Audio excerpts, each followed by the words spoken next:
Some things we forget easily, but others, they stay with us. Like a scar, not on the skin, but somewhere deeper, inside. That day, I was just trying to live my life. It was an ordinary afternoon.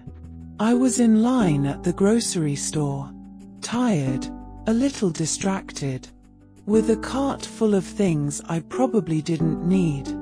And then, he turned around, looked at me, from head to toe, and with the most casual tone, like he was commenting on the weather. He laughed and said, "Are you really going to eat all that?" Followed by another chuckle. "No wonder you look like that." My body froze. I felt my face burn. I smiled. A little. Pretending I didn't hear. But inside, something shattered. In front of strangers. In public. I became invisible and exposed at the same time. That moment, I didn't say anything. But it changed everything. That moment at the store, it didn't just hurt.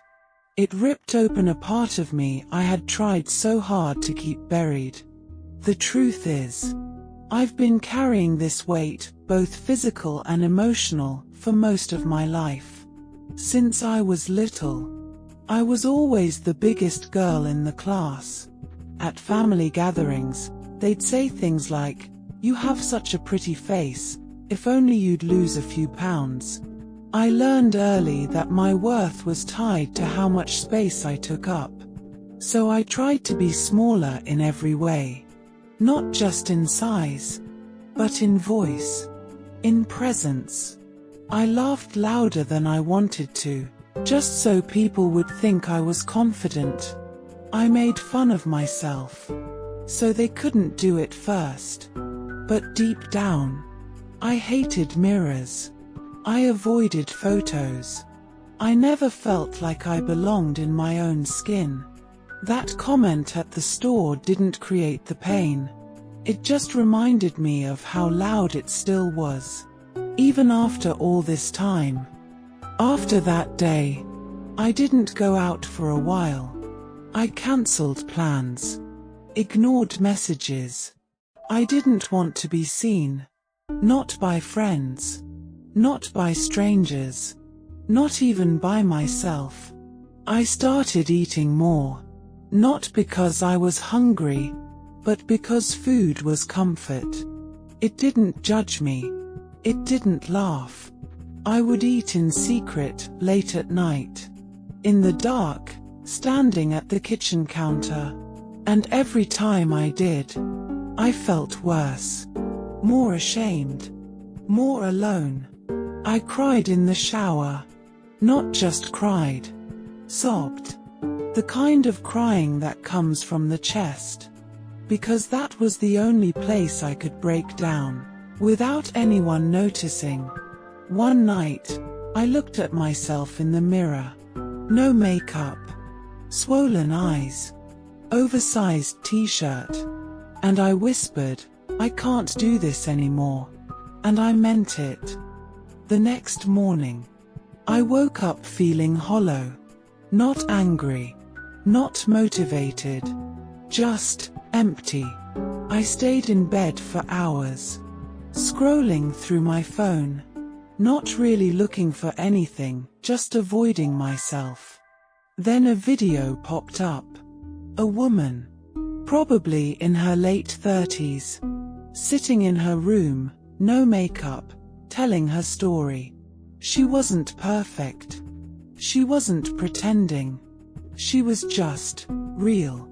She talked about hating her reflection, about crying alone, about feeling like no one understood. But then she said something that stuck to me like glue.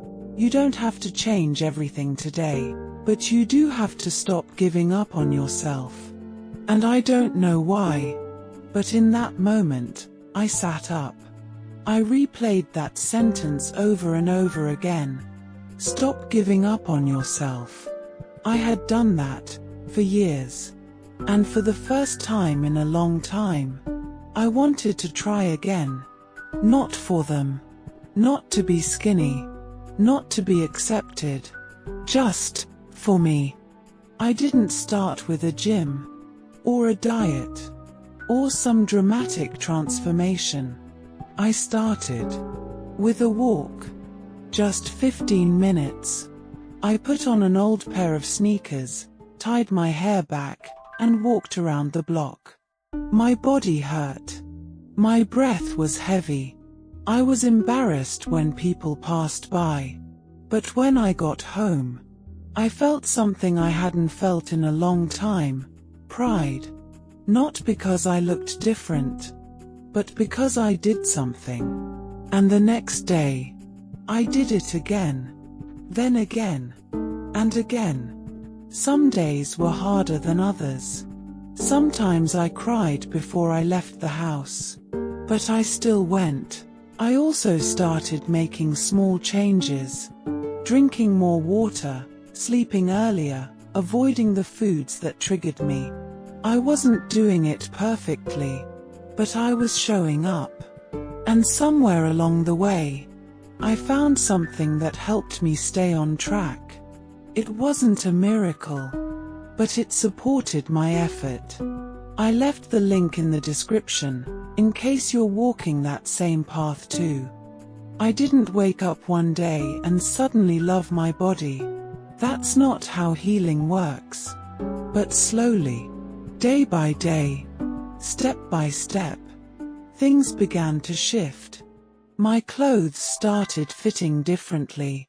I noticed I could walk longer without losing my breath. I stopped hiding in photos. But more than the physical changes, I started to recognize myself again. I started to smile. Genuinely. Not just for show. I looked in the mirror one morning and thought, you're trying. And that matters. I wasn't chasing skinny anymore. I was chasing peace. That version of me. The one that cried in the shower. The one who avoided mirrors. She didn't disappear.